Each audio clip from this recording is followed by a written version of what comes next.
Polda Metro Jaya menggelar patroli skala besar berkeliling wilayah Jakarta untuk menjaga keamanan dan ketertiban pasca aksi demonstrasi yang terjadi beberapa hari sebelumnya. Kapolda Metro Jaya Irjen Asep Edi Suheri mengatakan dalam patroli ini pihaknya tak segan akan menindak tegas apabila terdapat perbuatan anarkis seperti yang terjadi sebelumnya.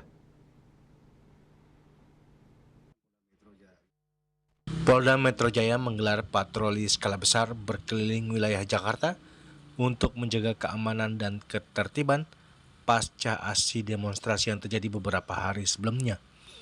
Patroli tersebut melewati sejumlah titik antara lain Jatinegara, Kuningan, Kuitang, Juanda, Sunter hingga dan Mogot.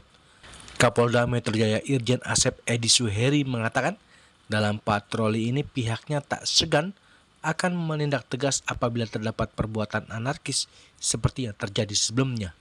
Irjen Asep Edi juga menuturkan dalam patroli ini pihaknya juga melibatkan unsur TNI untuk mengamankan wilayah DKI Jakarta.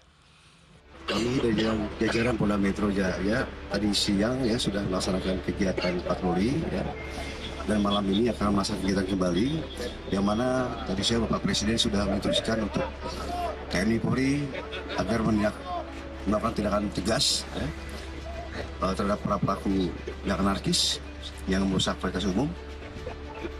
Dan itu atas perintah Bapak Kapolri yang malam ini dan tadi siang kami melaksanakan patroli skala besar yang dimulai, kalau tadi siang itu dimulai di kawasan Monas dan patroli yang kami laksanakan ini perlu kami sampaikan juga apabila nanti ditemukan ada pihak-pihak melakukan tindakan anarkis, maka kami akan mengambil tindakan dan langkah yang tegas terukur dan sesuai dengan SOP yang berlaku.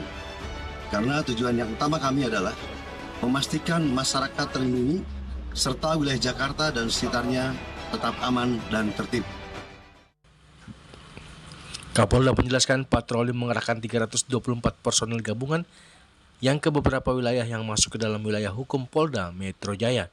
Selain itu ia pun mengimbau kepada seluruh masyarakat agar tetap tenang dan tidak perlu khawatir. Dari Jakarta, Julius Suharta dan Ketut Sumadiasa melaporkan.